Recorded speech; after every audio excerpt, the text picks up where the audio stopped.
Hello and welcome to another 2 Network match report with me, Adam. It's finished at the City Ground, it's finished Forest 3, Newcastle United 1. Fair to say I'm absolutely fucking raging with that. I mean, for a start, I thought the team's performance was absolutely turgid. It really was. I mean, I thought it was a much stronger side that we put out than I expected. You know, we had 2 of the centre-backs. In fact, we had all 3 centre-backs who performed so well against Chelsea in the back 4, with Sterry at right back, who I'd always wanted to see get a chance. You got Key and Longstaff in there.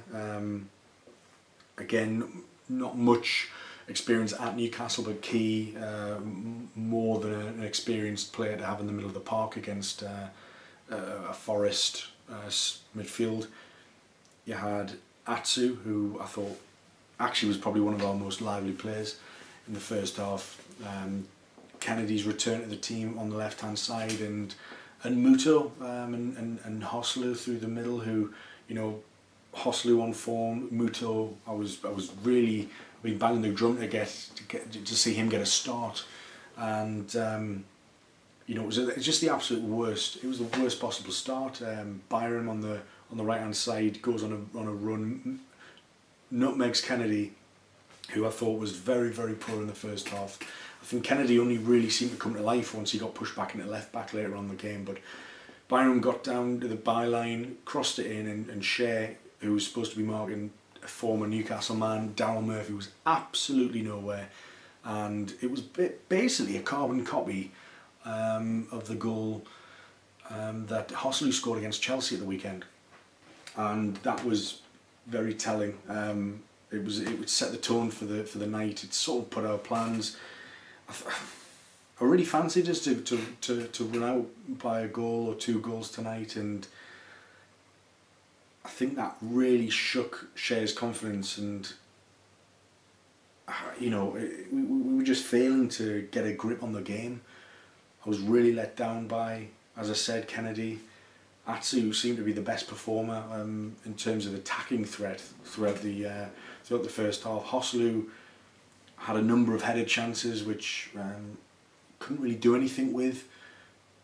From a corner, one header went across the face of goal and was very unlucky not to be turned in by Muto, and possibly Fernandez at the back post as well. So there was 2 of them who flew in for it, but just wasn't to be. But you know, we were getting kind of torn apart with that Joe Lolly, who seemed to be a really tricky customer, great close control, just seemed to weave between midfield and defence as if they weren't there, you know. Just absolutely ripping us apart. And you know, at half time, deservedly, we went in a goal down, but I didn't want to panic too much at that point, because I still felt that we had the quality to oversee them, and I still felt that a rocket up the arse at half time from Rafa Benitez was going to sort of turn it around. But as much as we enjoyed a lot more possession, we just, every kind of, you know, we were trying shots from sort of long range and just scuffing them. We just didn't have the cutting edge tonight, and it's sort of been the case against Spurs. It was the case against Cardiff. It wasn't really the case against Chelsea because we didn't even get those chances at all. But I just felt that the quality that we had in that side tonight should have beaten a Forest side, who actually, incidentally, as you've probably seen on the TV, that they actually spent more than we did this summer, which says it all, really. You know, Championship teams are outspending Newcastle United. Mike Ashley's Newcastle United, I should add. And I think it's performances like this, and you know, you talk about Shea for his inability to stay goal side of his man Daryl Murphy for the first goal. I mean, that's just complacency. He played really well against Chelsea. Shea, he really did. Statistically, he was fantastic, and he was part of a very solid defensive system that almost, you know, nullified a lot of their main attacking threats, Chelsea. But he was just nowhere tonight. He was absolutely appalling, and you know, for their second goal, I mean, how you can allow a winger that much time and space, and he just didn't seem arsed by the end. He just didn't. He stopped running. The winger managed to keep it in on the left hand side. No pressure. Fizzed the ball across. Darlow palmed it away from the oncoming Murphy, I think it was, and then it was Matty Cash who ran in on it and smashed it home. A great finish to his credit, because sometimes those can absolutely, he blazed over the bar very, very easily. But obviously before that, I mean, we'd you know, the last sort of 15 minutes, we'd actually started to try and take the game to them. Finally, Murphy came on, Perez came on, Rondon eventually came on.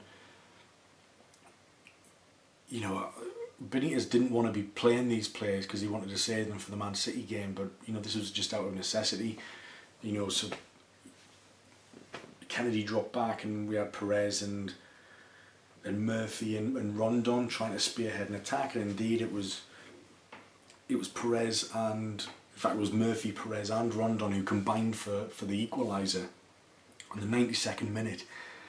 A little round the corner from Perez, Rondon absolutely onside, and I thought Rondon's the composure, I mean, we see his class here, bearing down on goal, a very, very acute angle really, and he fires it across with such venom and in off the post. It's an absolutely superb finish, and that'll do loads for his confidence. It really, really will. Just to get that first Newcastle goal under his belt, fizzed it across, and you're thinking, right, this is going straight to penalties. But no, as I mentioned before, complacency at the back again. Share, I don't know if it was just tiredness or whatever, but he just didn't seem bothered, and it really annoyed me. And nobody following up. Matty Cash, where's the midfield? I just felt that a lot of players, I mean, our attitude was really, really poor tonight, and I think this is a mixture of a few things. I think this is a mixture of, I think that own goal at Chelsea is going to be demoralising. I think the fact that we have infighting in the club, that's demoralising. I think the fact that we haven't strengthened, and I think the squad is starting to realise that we're going to have another slog this season. This is going to be another tough season like it was last season. You know, they want to be enjoying themselves, and there just doesn't seem to be the harmony that we were so used to the previous two seasons. And you know, it's starting to show on the pitch, and I just feel really despondent about that. I mean,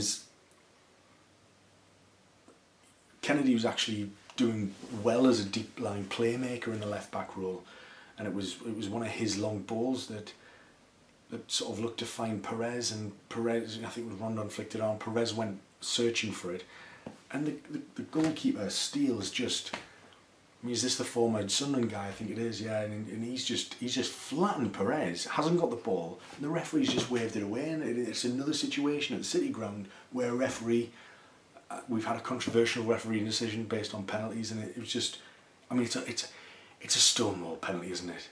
Referee clatters a striker from behind, doesn't get the ball. It's a stonewall penalty.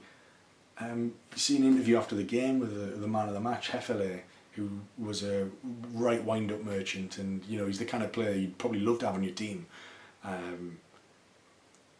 Just a bit sly, I think, and you know, he was saying the striker was too soft. Jose Perez was not soft in that situation. Anyone with muscle wouldn't have been soft in that situation, because essentially you've got a full 6 foot odd goalkeeper just landing on your back. Like, what are you supposed to do? Referee says nothing, and I just think it shows. You know, I don't know who the referee was tonight, but bloody hell, how are we supposed to?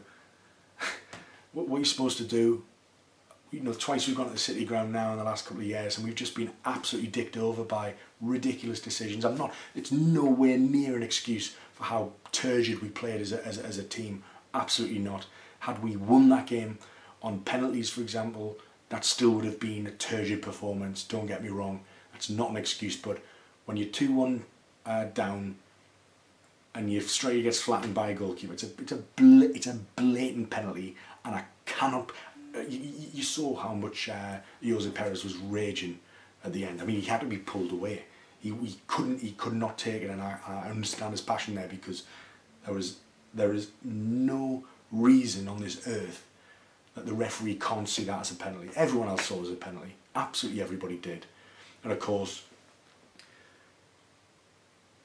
you know, we're trying to push for an equaliser after that. The players are rattled. Kennedy's tried to do the deep line playmaker thing again. He's lost the ball in an absolutely terrible position. And Gil Diaz, the winger who played well, I thought, had managed to just dink it over Darlow for 3-1, and that was game over. And it shouldn't have been 3-1. It should have been, well, would Kennedy have scored the penalty had he taken it? Would Rondon have taken that penalty in that situation? It's all ifs and buts, and we'll never know. But you know, I thought overall Forest were good for the win, despite my anger about that penalty decision. Forest were good for the win because they controlled the ball better. They didn't have as much possession, but they had more shots on target. They had 6. We only had 1 shot on target from 9 attempts. I mean, it's very, very poor from us. I thought that João Carvalho was absolutely excellent. His little chip, nearly beating Darlow, and thought Darlow did very, very well to palm that clear. But it just, and again, there was when he went round Darlow in the second half, and Fernandez slid to save a clear goal. Forest had all the clear-cut chances and should have, you know, they should have put the game to bed long before they did. But the fact that they didn't meant that we had an opportunity to draw level, and when we did, buzzing. Then they scored again, and then we had a penalty that shouldn't have, you know, that was never given. So I'm absolutely furious with that. We need to see. I mean, this is exactly why Rafa Benitez wanted all of his transfers in before the World Cup, because you look at the likes of Muto, he's only been in the country about 6 weeks. You look at the likes of Cher, who does not look match fit. Fernandez has only been brought in because of this Lascelles injury and all these scuffles in the background. So it's a mess at the minute. I hope we can look past it and reconvene for the City game and put in a performance like we have done against Chelsea again. It's going to be a big ask though. It's going to be a really, really big ask. We need the international break to come. We need to reconvene, and we need to just regroup and refocus, because there'll be some winnable games after the international break. But at the minute, we're out the League Cup again, and I'm absolutely devastated. So what a way to lose it at the end. I'm just really angry. So I'm going to leave it there. I've been out on the 2 Network. Please subscribe below if you haven't already, and if you're on iTunes or SoundCloud, please subscribe, give us a rating there, and follow us on Facebook and Twitter as well. I've been out on the 2 Network.